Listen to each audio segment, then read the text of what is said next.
आप सभी का इस वीडियो में हार्दिक स्वागत है, अभिनंदन है। हम आज इस वीडियो में आपको वास्तविक परिचय अर्थात इस शरीर को चलाने वाली मूल ऊर्जा के संबंध में बताने वाले हैं। यूँ तो आप सभी स्वयं का नाम, परिचय, माता पिता, संबंधियों, अपने घर, अपने व्यवसाय, पढ़ाई इत्यादि के विषय में पूर्णतः परिचित हैं, भली भांति जानते हैं। प्रश्न यह है कि यह सब जानने वाली सत्ता कौन है? इसे दर्शनों में सामान्यतः आत्मा, रोह, प्राण, चैतन्य ऊर्जा आदि अनेक नामों से पुकारा जाता है। मगर यह चैतन्य ऊर्जा आत्मा का रूप स्वरूप क्या है, यह शरीर में कहाँ स्थित है, कैसे कार्य करती है, आत्मा के विषय में यदि आप प्रामाणिक जानकारी चाहते हो तो इस वीडियो को अंत तक जरूर देखें। मुझे आशा है कि यह जानकारी आपके लिए बहुत महत्वपूर्ण होगी, उपयोगी होगी। आइए हम शुरू करते हैं कि शरीर को चलाने वाली महत्वपूर्ण ऊर्जा को आत्मा कहा जाता है। यह एक अविनाशी तत्व है जो इस शरीर में रहते संपूर्ण ज्ञानेंद्रियों को नियंत्रित करती है। इसकी अनुपस्थिति से यह शरीर मृत हो जाता है। शरीर की मृत्यु होती है, आत्मा की नहीं। इसलिए ही कहा जाता है डेड बॉडी, डेड सोल कभी नहीं कहा जाता। वैज्ञानिक प्रमाणानुसार भी ऊर्जा को समाप्त नहीं किया जा सकता। आत्मा शरीर में एक अविनाशी तत्व है। ये एक ऐसी ऊर्जा है जो कभी भी समाप्त नहीं होती। हमारे सम्मुख यह एक चित्र है, आइए इसे समझते हैं। यह मानव शरीर है। यह पंच तत्व से बना है। क्षितिज, जल, पावक, गगन, समीरा अर्थात यह शरीर पृथ्वी, जल, अग्नि, आकाश और वायु तत्व से निर्मित है। इस शरीर में हड्डी, मांस, त्वचा ही पृथ्वी तत्व है। शरीर में 70% जल है, अर्थात शरीर में जल, रक्त, लार आदि सब जल तत्व है। अग्नि तत्व के कारण ही हमारा शरीर चलायमान है। अग्नि तत्व ही ऊर्जा, ऊष्मा, शक्ति व ताप का प्रतीक है। जठराग्नि की अग्नि ही पाचन क्रिया को संचालित कर भोजन को पचाती है। यही पाचन क्रिया है। शरीर में तेज, निद्रा, उबासी यह सब अग्नि तत्व ही है। आकाश तत्व शरीर में जो रिक्त स्थान है, सभी तत्वों का जो वाहक है वही आकाश तत्व है। इसके बिना शरीर का कोई अस्तित्व नहीं है। हमारी श्वास, गैस आदि ही वायु तत्व है। इसे प्राणवायु भी कहा जाता है। इस प्रकार से बहुत सूक्ष्म रीति इस शरीर को जो बनाने वाली जो पंच तत्व हैं, इस संबंध में हमने जाना। किसी भी तत्व के बिना इस भौतिक शरीर की कल्पना भी नहीं की जा सकती। इस शरीर को संचालित करने वाली आत्मा क्या है, आइए इस विषय में जानते हैं। हम प्रायः मैं और मेरा शब्द का हर बार उच्चारण करते हैं। यह मैं शब्द का और मेरा शब्द का उच्चारण करने वाली सत्ता कौन है, इसे जानते हैं। तो यह सत्ता है आत्मा। यह एक सूक्ष्मते सूक्ष्म ज्योति कण है। जैसा कि चित्र में दिखाया गया है, आत्मा दिव्य ज्योति स्वरूप है। भगवत गीता के अनुसार, सभी ब्रह्मज्ञानियों, ऋषि मनीषियों, ग्रंथों आदि के अनुसार भी आत्मा अजर, अमर, अविनाशी है। आत्मा के बिना यह शरीर क्रियाशील नहीं रहता है। आत्मा मन, बुद्धि और संस्कार के रूप में कार्य करती है। हमने जो भी ज्ञान, अनुभव, योग्यता, कला, दृष्टिकोण, याद, स्मरण इत्यादि है, सब आत्मा में ही संग्रहित होती है। हम जो मुख से बोलते हैं, कानों से सुनते हैं, आंखों से देखते हैं, जीभ से स्वाद लेते हैं, नाक की जो संग्रहण शक्ति है वो सभी आत्मा ही करती है, आत्मा ही अनुभव करती है।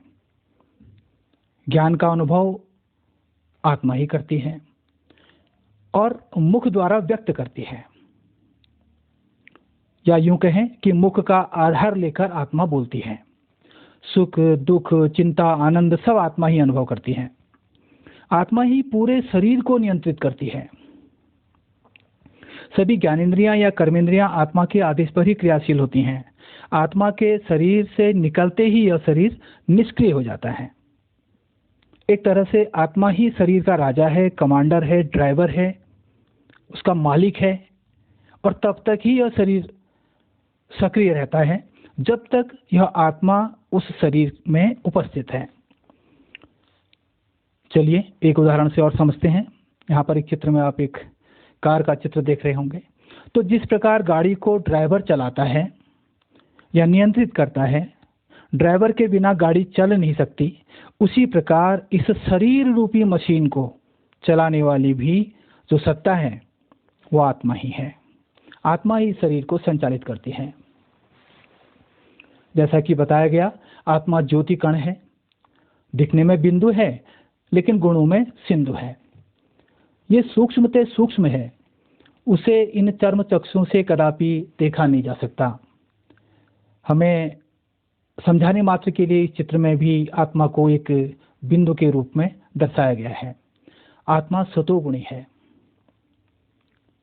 आत्मा ज्ञान स्वरूप, प्रेम स्वरूप, पवित्र स्वरूप, शांत स्वरूप, शक्ति स्वरूप, आनंद और सुख स्वरूप है। ये 7 गुण आत्मा के मूल गुण हैं। इन्हीं गुणों से आत्मा ज्ञान लेती है, जिज्ञासा प्रकट करती है, सुख, दुख, शांति, शक्ति इत्यादि का अनुभव करती है। जैसे कि बताया, आंखों द्वारा देखती है, मुख द्वारा बोलती है, कानों से सुनती है, या कहें कि अपने विचारों व संकल्पों को जो व्यक्त करती है वो जीव का आधार लेकर वाणी द्वारा प्रकट करती है। आत्मा मन, बुद्धि और संस्कार के रूप में अपना संपूर्ण कार्य करती है। मन, बुद्धि और संस्कार के रूप में। मन सोचने का कार्य करता है। मन सदैव सकारात्मक और नकारात्मक अर्थात पक्ष और विपक्ष की तरह कार्य करता है। बुद्धि निर्णय करने का कार्य करती है। वही हमारा संस्कार, आदत और कर्म के रूप में प्रकट होता है। इसे हम एक न्यायालय की तरह भी समझ सकते हैं। जैसे न्यायालय में कोई वाद विचार के लिए लाया जाता है, उस प्रकरण पर 2 वकील पक्ष और विपक्ष आपस में चर्चा करते हैं, जिरह करते हैं। माननीय जज चर्चा और जिरह के आधार पर अपना फैसला देते हैं।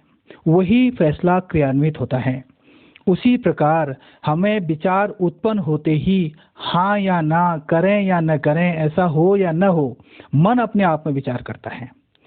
सकारात्मक और नकारात्मक मन आपस में जिरह करते हैं, चिंतन करते हैं, तर्क प्रस्तुत करते हैं।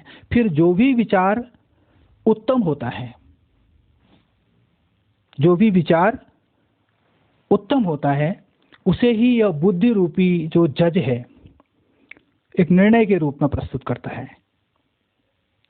या कहें कि बोलने के लिए या कर्म करने के लिए आदेशित करता है।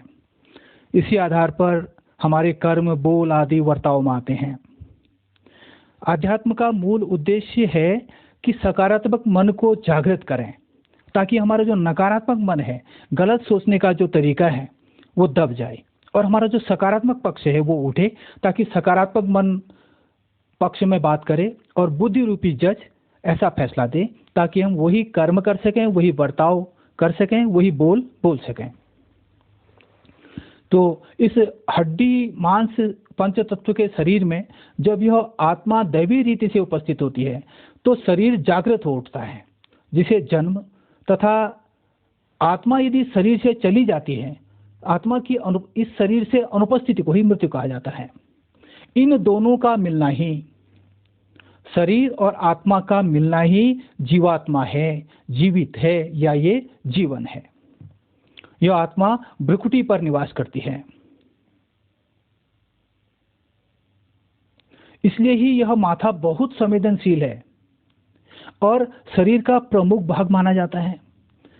हिंदू सनातन दर्शन में भी तिलक, चंदन आदि माथे पर भ्रुकुटी में ही लगाया जाता है। माताएं बहनें यहीं पर बिंदियां लगाती हैं। महत्वपूर्ण बात तो यह है कि किसी भूल के लिए या गहराई से सोचते समय हम माथे पर ही हाथ लगाते हैं। अपने भाग्य को संबोधित करते हुए भी सबका हाथ माथे पर ही जाता है। तो इससे स्पष्ट होता है कि शरीर की संपूर्ण जिम्मेदारी वाला तत्व माथे पर ही विराजमान है। मुझे उम्मीद है आपने पूरा वीडियो देखा सुना होगा। यदि अच्छा लगा हो तो लाइक जरूर कीजिए। इस प्रकार की सुगम आध्यात्मिक जानकारी के लिए चैनल को सब्सक्राइब भी कर लीजिए, बेल आइकन प्रेस कर लीजिए ताकि आपको इससे संबंधित पूरी सीरीज का नोटिफिकेशन मिल सके। साथ ही अपने परिवार में सभी को, अपने आदरणीय और स्नेही जनों तक वीडियो को शेयर जरूर कीजिए, ताकि समाज में अध्यात्म का संचार हो, जिससे हमारा आत्मिक उत्थान हो सके, परिवार व समाज उन्नत हो सकें। आपका एक छोटा सा प्रयास बहुत महत्वपूर्ण और बहुउपयोगी सिद्ध होगा। आपको वीडियो कैसा लगा कमेंट जरूर करें। शीघ्र ही मिलते हैं अगले वीडियो में एक नए विषय को लेकर। धन्यवाद।